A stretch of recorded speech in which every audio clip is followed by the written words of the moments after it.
Montargil, 2 de janeiro de 1978, hora aproximada, 00:30. Manuel Prates regressa à casa dos seus pais, situada na região de Montargil.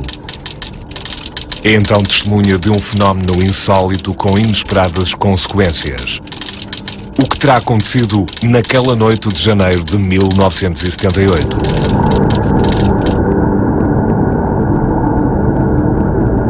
O nosso encontro imediato de hoje refere-se a uma situação ocorrida no dia 2 de janeiro de 1978, no interior rural lentejano, perto de Montargil. É uma situação interessante, específica, em que ocorre um estado alterado de consciência, que é, aliás, o principal eixo motivador desta narrativa. O essencial que fica é que ocorre uma hora de blackout da memória da testemunha, em que ela perdeu completamente o sentido da sua experiência. Vamos ver. Naquela noite de segunda-feira, Manuel Prates foi ver o filme Um Violino no Telhado a uma coletividade na região de Montargil.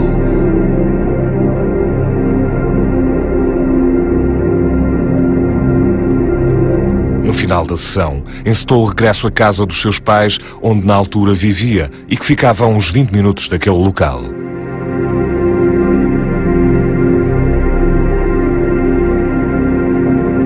O caminho era escuro e sem iluminação elétrica, mas Manuel Prates já estava habituado a percorrê-lo. No entanto, a caminhada daquela noite iria assumir contornos intrigantes e inesperados. A uns 600 metros de casa, Manuel Prates sentiu-se repentinamente invadido por uma sensação estranha e incómoda que o impeliu a olhar para o céu. Reparou então no que lhe pareceu ser uma simples nuvem.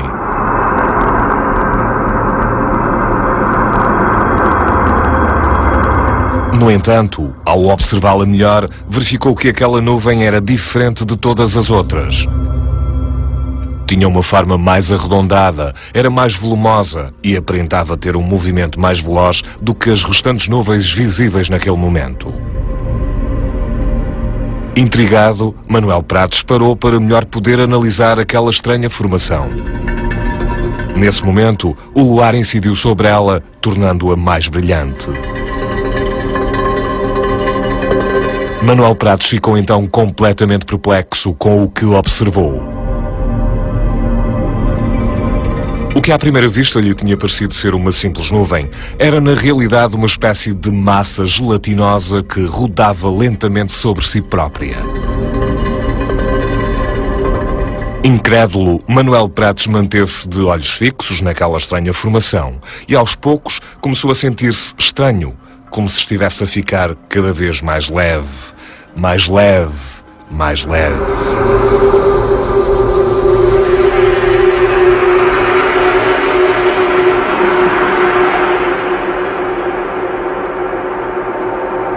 Aproximadamente uma hora depois, Manuel Prates despertou. Estava sentado no chão, confuso e sem qualquer noção do local onde naquele momento se encontrava.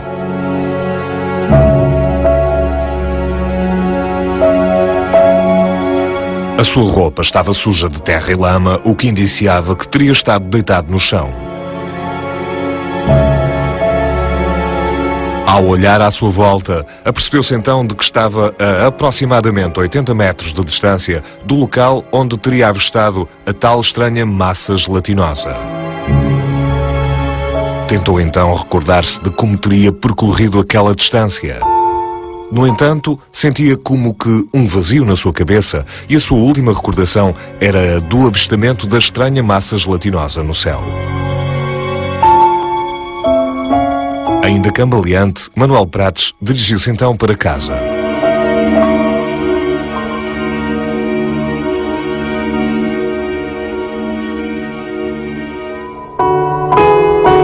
Ao chegar, encontrou a sua mãe, que, preocupada, quis logo saber a razão pela qual Manuel se tinha atrasado e se encontrava naquele estado.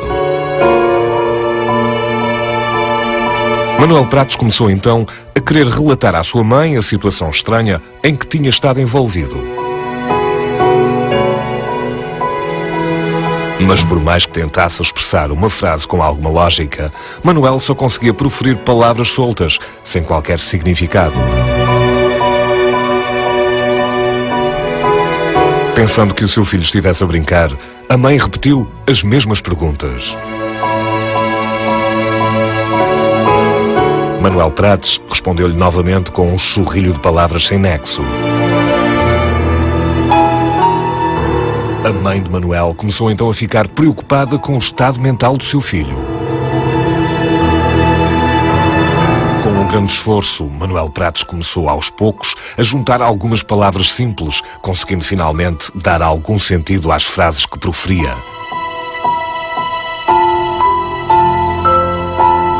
Conseguiu então contar à sua mãe os estranhos acontecimentos por si vividos naquela noite de janeiro e para os quais, 30 anos depois, Manuel Prates ainda não consegue encontrar uma qualquer explicação lógica. Com 17 anos de idade, nessa altura, a 2 de janeiro de 78, existia ainda aqui uma coletividade aberta que era a qual se chamava a Sociedade. Era aí que nós costumávamos ocupar o nosso tempo até à altura, até começar o cinema. Nesse dia, mais precisamente, era o filme Um Violino no Telhado. Acabado o filme, portanto, meia-noite e meia, eu dirigia-me a pé, que é nos arredores de Montarzil, a cerca de entre 6 a 7 km. 20 minutos mais tarde estaria em casa. Era uma estrada de terra batida, com muitas árvores, sem luz elétrica, portanto, uma zona muito escura. Mas eu, desde os 12, 13, 14 anos, fazia aquele trajeto.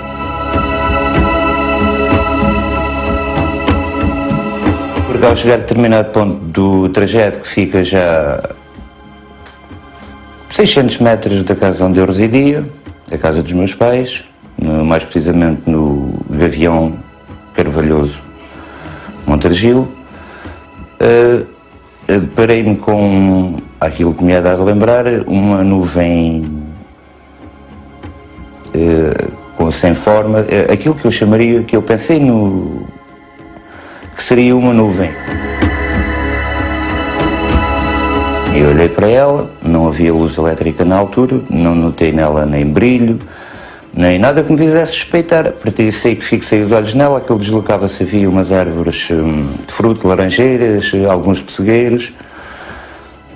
E apesar de ser inverno, o céu nesse dia não tinha nuvens com intervalos, o ar ia aparecendo de vez em quando. Sei que a lua saiu naquele momento, incidiu mais sobre a nuvem e tornou-a talvez mais brilhante, mas não brilhante de luz elétrica ou outra fonte qualquer dessa natureza. Lembro que era uma espécie de nuvem, mas bastante densa, que não seria fumo, era impossível o fumo aglomerar-se daquela maneira, porque era uma nuvem que, sem ser muito, digamos, se fosse agora, eu chamar-lhe uma nuvem de gelatina, porque era agora, utilizando a comparação, parecia mais uma nuvem de gelatina. Notava-se perfeitamente que tinha volume. Eu não consigo precisar como, mas notava-se perfeitamente que era uma nuvem com volume, não um volume definido, com uma forma oval ou cilíndrica, esférica, etc., mas tinha um volume que se demarcava bastante no escuro. Tinha uma forma arredondada que parecia que se deslocava como se rodasse sobre ela. Imagina uma lagarta de uma máquina, aquelas lagartas, então a nuvem quase que se deslocava assim, mas dava a sensação que era empurrada pelo vento e não tinha movimento próprio.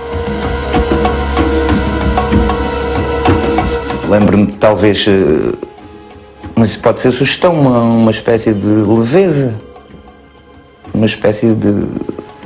Sei que comecei a perder a percepção lentamente, portanto comecei a ficar muito levezinho a partir daí.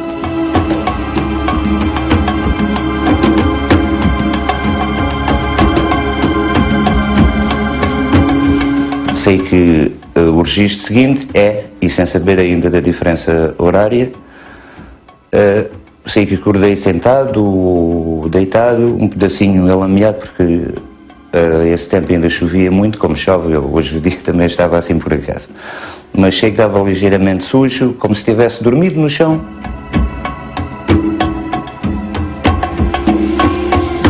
E fui para casa sem... não me lembro de ter notado assim grande diferença, apenas um certo vazio, mas eu não suspeitava disso. Eu sei que me dirigi a casa, eu sei perfeitamente, tinha consciência que ia para a minha casa e fui para a minha casa.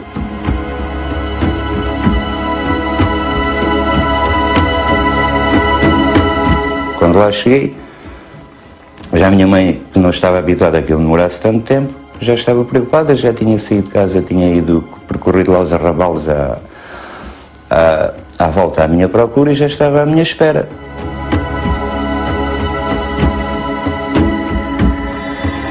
Primeiro ralhou, não é? Porque eu tinha 17 anos, não estava habituada a que eu chegasse a casa tão tarde sem avisar. Então ela diz que quando ralhava comigo, quando perguntou onde estava, não conseguia perceber o sentido das palavras que eu dizia. Deu assim uma hora ou mais, já foi há tanto tempo, mas sei que até eu começar a responder àquilo que ela perguntava e ela ficou preocupadíssima, como é natural, mas o que eu estava, ou tinha tido uma doença, ou que tinha tido um problema qualquer, um ataque. Não era falar nem inglês, nem francês, nem... as palavras saíam sem nexo. Durante algum tempo eu fiquei preocupado, não por aquilo, pelas minhas recordações, mas por aquilo, algumas palavras que a minha mãe tentava reproduzir e não sabia o significado delas. Eu pensei, se calhar tive um ataque cardíaco ou uma coisa de qualquer. Na altura, eu lembro-me, comprei até livros para ver se conseguia encontrar uma coisa parecida com a minha, para estabelecer uma comparação, mas não. Vi muitos registros de muitos testemunhos de pessoas, mas nunca consegui encontrar assim nenhum muito parecido com o meu. Por viver no meio rural e com medo dos comentários que pudessem ser feitos acerca da sua sanidade mental, Manuel Prates preferiu não divulgar os estranhos acontecimentos daquela noite. No entanto, a sua curiosidade acerca do que realmente lhe teria acontecido não desapareceu e fez com que, alguns anos mais tarde, viesse a estabelecer um contacto com o STEC, Centro Transdisciplinar de Estudos da Consciência, contacto esse agora recordado pelo professor Joaquim Fernandes. Recordo-me que o primeiro contacto com a testemunha deste caso, Manuel Prates, ocorreu sensivelmente meia dúzia de anos depois da sua experiência. De facto, tive a ocasião de me encontrar aqui no Porto com ele e estabeleci, de facto, enfim, uma relação de confiança com a testemunha e com o seu testemunho. Não me pareceu que a sua narrativa fosse, de alguma maneira, forçada. Antes, pelo contrário, pareceu-me completamente desinteressada, portanto, sem procurar obter alguma compensação pelo facto de ter protagonizado uma experiência que ele não soube explicar. A descrição de Manuel Prates sobre o fenómeno que está no epicentro da sua experiência também assume alguns contornos familiares, ou seja, faz parte daquele conjunto de descrições onde objetos nebulosos, mais ou menos bizarros, mais ou menos estranhos, se movimentam, inclusive em sentido contrário à direção do vento, por exemplo, ou assumem, por exemplo, velocidades bastante superiores àquelas que o vento consegue alcançar. O facto deste tipo de objeto se assumir de contornos indeterminados, nebulosos, indefinidos, tem uma leitura interessante do ponto de vista do sagrado, do próprio sentido religioso que o objeto nuvem pode assumir. É de facto um fenómeno que está muito ligado, por exemplo, às epifanias, ou seja, às aparições de entidades celestes das grandes religiões. Por exemplo, a epifania de Alá, na sombra de uma nuvem, está perfeitamente evocada no Corão. Assim como Javé teria confidenciado a Moisés quando diz: eu virei a ti na espessura de uma nuvem. Portanto, nós temos aqui vários indícios curiosos que fazem a ponte entre o sagrado, de uma maneira geral, e os fenómenos laicos contemporâneos. Uma outra hipótese relativa à estranha massa nebulosa avistada por Manuel Prates foi a de que esta poderia ter sido resultante da ionização da atmosfera, provocada pela queda de um meteoro. Mas associar isso a meteoros é muito difícil, porque a parte da ionosfera está muito alta. A ionosfera está muito alta. Nós não estamos na ionosfera terrestre. A ionização que eles fazem em alta velocidade está muito localizada no sítio onde passam. Provoca a ionização, mas na parte baixa da atmosfera a ionização que é feita, passado uns segundos, desaparece porque voltam a apanhar eletrões, recombinam e tornam-se neutros.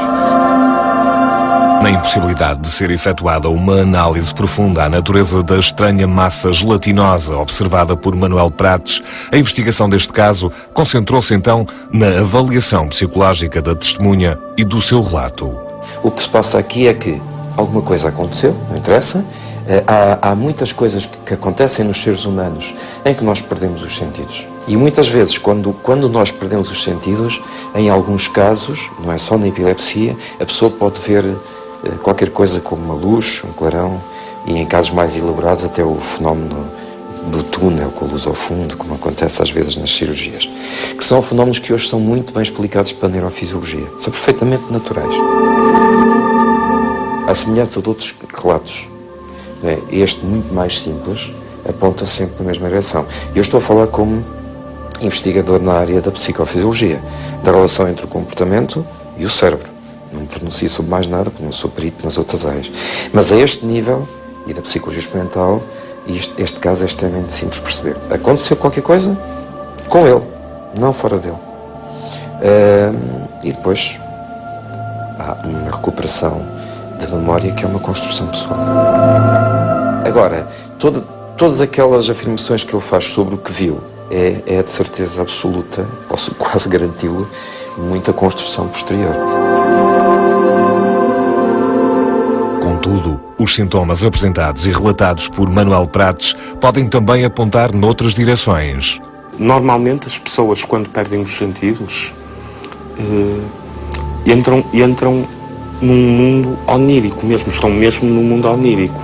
Neste caso aqui a pessoa não se lembra, perdeu os sentidos e tem amnésia, não é? Em relação ao que sucedeu durante a perda dos sentidos. E depois, quando regressam ao mundo da natureza, a este mundo aqui, às vezes há uma pequena diferença entre a localização inicial, onde perderam os sentidos, e aquela onde regressam. Mas é uma pequena diferença, ninguém se preocupa muito com isso.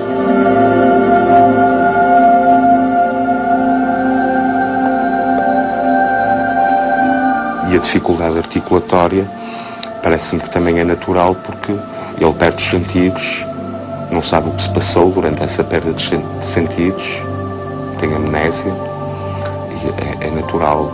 Quer dizer, não é mais estranho ele perder os sentidos ou ter dificuldades articulatórias pós perda de sentidos.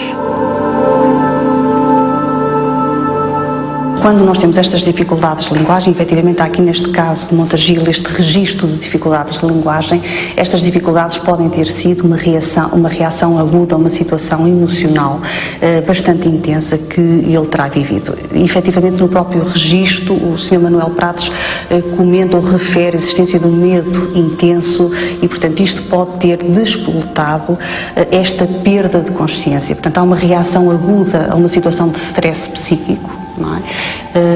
Poderá ter estado na base destas dificuldades de linguagem.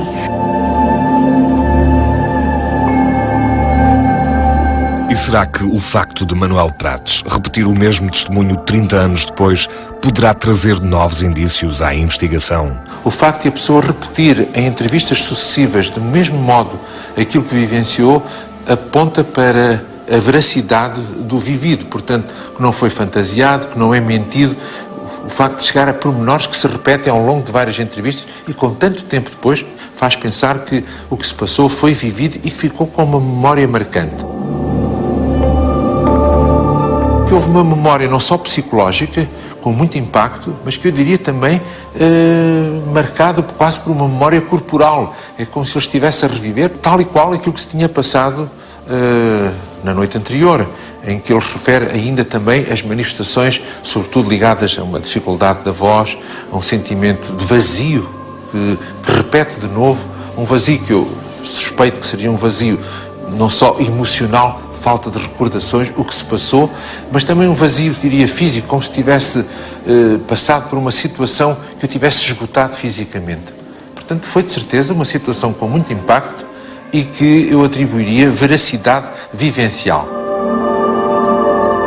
Sonho, desmaio, estado alterado de consciência ou encontro imediato. O que é que, na verdade, sucedeu a Manuel Prates na noite de 2 de janeiro de 1978? Gostaria de saber, essa é uma boa pergunta, fila a mim muitas vezes, mas não cheguei a conclusão nenhuma. O objeto descrito por Manuel Prates coincide, em última instância, com algumas descrições históricas narradas por outros testemunhos em outras situações, não só em Portugal, mas também no estrangeiro. Este caráter indeterminado, nebuloso, indeciso, está de facto muito associado a experiências subjetivas extraordinárias. O que fica naturalmente pendente é o estímulo, que natureza, que origem, eventualmente atmosférica, eventualmente natural, eventualmente artificial, mas quiçá também do foro do inconsciente da própria testemunha. Talvez nunca o possamos vir a saber.